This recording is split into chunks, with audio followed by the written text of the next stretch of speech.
day, everyone. Welcome to our panel discussion on duty without desire can true selflessness exist, inspired by Bhagavad Gita.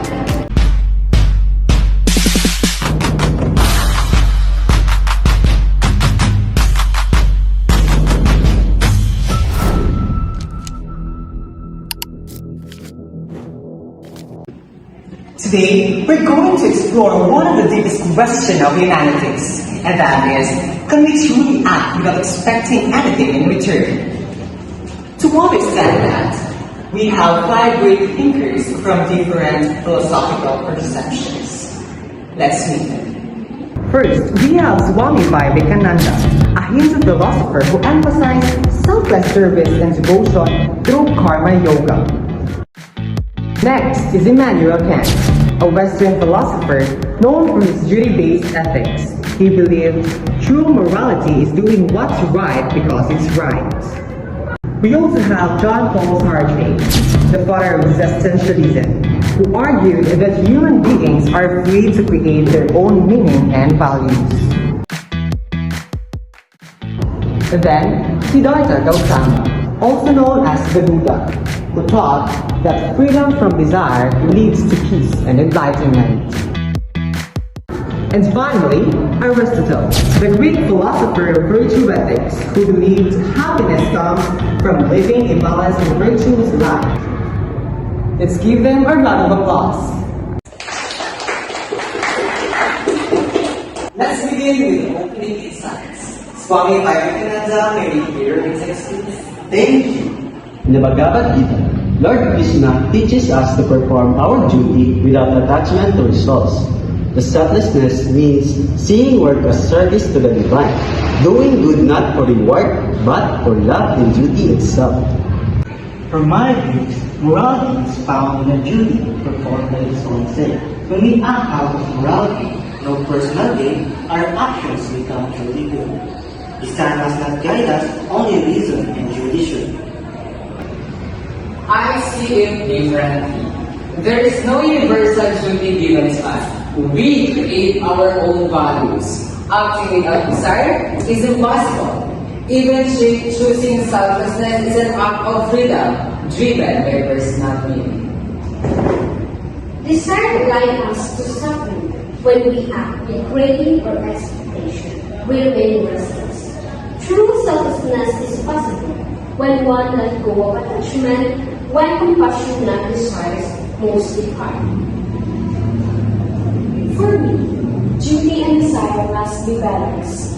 Virtue lies in moderation, and a truly moral person takes pleasure in doing good, not because of reward, but because goodness has become part of their character. Thank you, philosophers. Now, at this juncture, let's open up for the discussion. I want to see prepared one question that all of you are going to answer. And the question is, do you believe selflessness can exist if humans naturally seek results? The first one who answered will be philosopher Swami Vivekananda. Yes, because he once sees the divine in all beings, work become worship. The ego disappears, but what remains is your service. But isn't this really a choice driven by belief? Even devotion's purpose is not truly desireless. Yet certain desire opposed evil. Acting from moral is not emotional one, it is rational duty. Duty and belief both become verities. If attachment grows, detachment is freedom, not from work, but from one to the soul.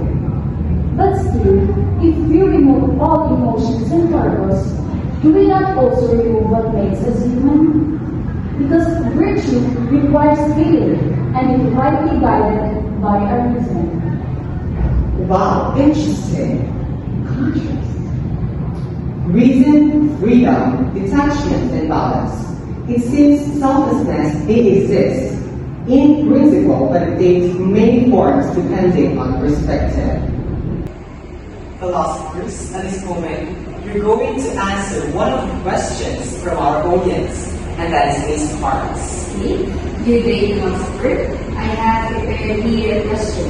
If selflessness means no desire, then why should we act upon? Because action is our nature. We cannot live without work. The goal is not to escape action, but to purify intention.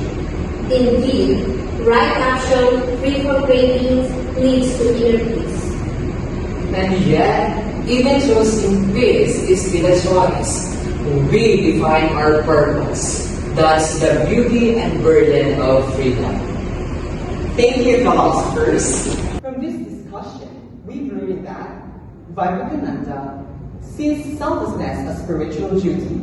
Kant finds it in moral law. Certain questions is very possible. Buddha teaches detachment from desire, and Aristotle seeks virtue through balance. So, can true selflessness exist? Perhaps not perfectly, but striving toward it makes us more aware, more moral, and more human. Philosophers, please stand up. We are deeply thankful for your time and effort today.